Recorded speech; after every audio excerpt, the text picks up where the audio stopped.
Assalamualaikum warahmatullahi wabarakatuh. Bismillahirrahmanirrahim. Alhamdulillahirabbil alamin wassalatu wassalamu ala asrofil anbiya'i wal mursalin. Qala musannifu wa mu'allifu rahimahumullahu taala wa nafa'ana bi ulumihi amin. Bismillahirrahmanirrahim. Nabi yuka ari ieu eta nabi anjeun. Nabi yuka ari nabi anjeun gitunya. Eta Muhammadun sallallahu alaihi wasallam karena Nabi Muhammad sallallahu alaihi wasallam. Ayyuhal waladul adibu wahai budak anu beradab kama yajibu seperti parantos wajib alaika ka anjeun. Seperti wajib alaika ka anjeun naon antuan di ma yen tang ngagungkeun anjeun Rabbaka ka pangeran anjeun subhanahu masuci itu Rabb.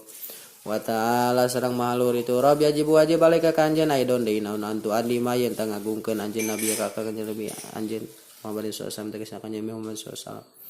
Wa tamla jeung yen taminuhan anjeun qalbaka kana hati anjeun bi mahabbatihi kalawan mika cinta hika kanjeng Nabi Muhammad. Hatta tuhibbuhu sehingga mika cinta anjeun ka kanjeng Nabi Muhammad aksara. Barina langkung seueur mim mahabbati ka tinimang mika cinta anjeun li walidaika ka ibu rama anjeun wali nafsika sareng ka diri anjeun li annahu kana rasanya itu Muhammad.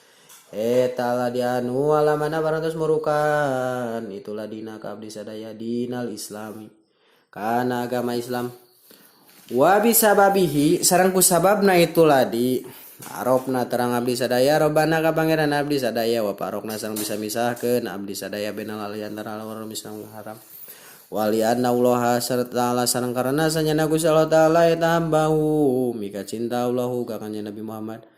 Pajalahu maka ngajadikan Allah ka kanjeng Nabi Muhammad abdulan nasi kana paling utamana manusia. Wasaya rohu sareng ngajadikan Gusti Allah ka kanjeng Nabi kuduatan kana imam lan napikeun abdi sadaya. La bil ahlaki dina ahlak wal adabi sareng adab. Ida babta di mana-mana mika cinta anjeun nabi ka nabi anjeun Muhammad sallallahu alaihi wasallam fattabihu mangka kudu turut anjeun kabeh ka Gusti Allah pisiro hu ka kanjeng Nabi Muhammad gitu. Fattabihu mangka kudu turut anjeun ka kanjeng Nabi Muhammad sallallahu alaihi wasallam pisiratihi dina kelakuan anak kanjeng Nabi Muhammad wa amal jeung kudu ngamalkeun anjeun binasoihi kana pirang-pirang nasihat kanjeng Nabi Muhammad.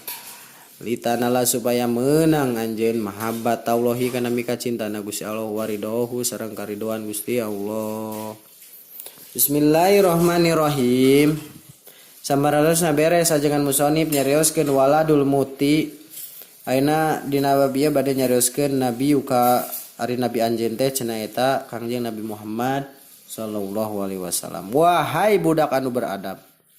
Seperti parantos wajib ka anjeun teh cenah bahwa anjeun teh kudu naon kudu ngagungkeun ka pangeran anjeun tegasna Gusti Allah Subhanahu wa taala dina bab anu samemeh nanya atuh mangka wajib ka anjeun teh nya kitu deui kudu ngagungkeun anjeun teh ka kanjeng Nabi Muhammad sallallahu alaihi wasallam ka nabi urang kitu nya tegasna Nabi Muhammad sallallahu alaihi wasallam jeung yen tah kudu minuhan cenah anjeun teh karena hati anjeun teh kumika cinta ka kanjeng Nabi Muhammad gitu. Jadi hati urang teh kudu dipinuhan kumika cinta ka kanjeng Nabi Muhammad. Tanda-tandana atanapi ciri-cirina urang mika cinta ka kanjeng Nabi teh nyaeta kumaha seueur sholawat gitu nya.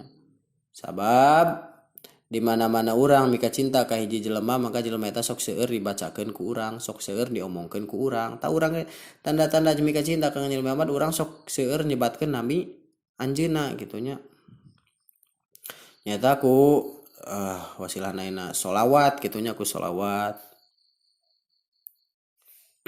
seueur lah sholawat aya salat nariyah jeung sajabana gitunya bahkan saha wae jelema anu seueur maca sholawatna atanapi sing saha bae jelema nya nu bakal pangheulana disapatan ku kanjeng Nabi Muhammad jaga teh nyata jelema anu seueur maca salawat ka kanjeng Nabi atuh kumargi sakitu hayu umajak urang ka urang sadayana urang sing seueur sholawat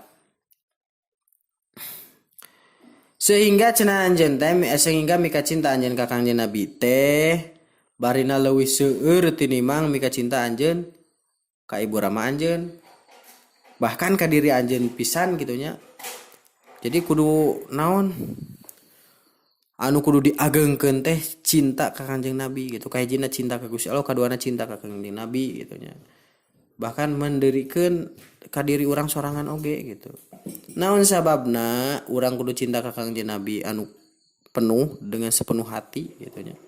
Karena sanyana Kanjeng Nabi teh nyaeta jalmi anu parantos murukan ka abdi sadaya ka urang sararea gitu nya.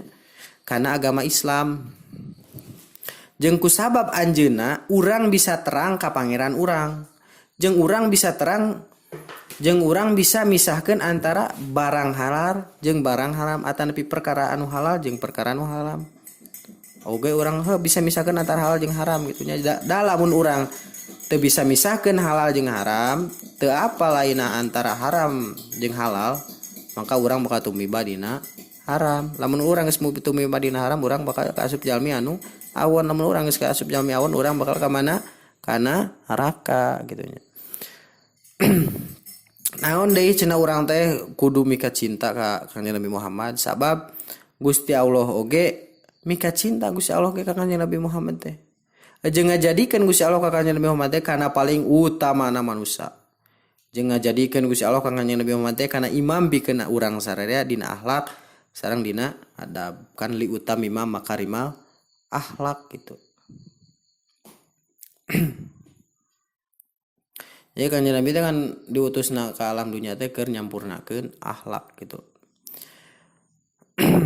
Atuh di mana-mana urang mika cinta ka nabi urang, tegasna ka Kanjeng Nabi Muhammad sallallahu alaihi wasallam, urang teh kudu turut cenah ka Kanjeng Nabi Muhammad sallallahu alaihi wasallam dina kalakuanna Kanjeng Nabi dina kalakuanna Kanjeng Nabi Muhammad sallallahu alaihi wasallam.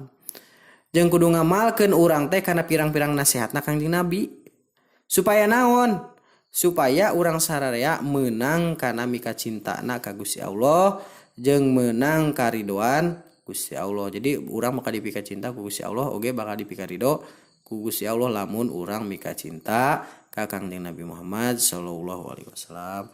Sakitu wae anu kapihatur, punten saur kalepatan. Mudah-mudahan aya mangpaatna khusus kangge simkuring, umum kangge sadayana. Ditutup ku Allahul muwafiq ila aqwamit thoriq. Assalamualaikum warahmatullahi wabarakatuh.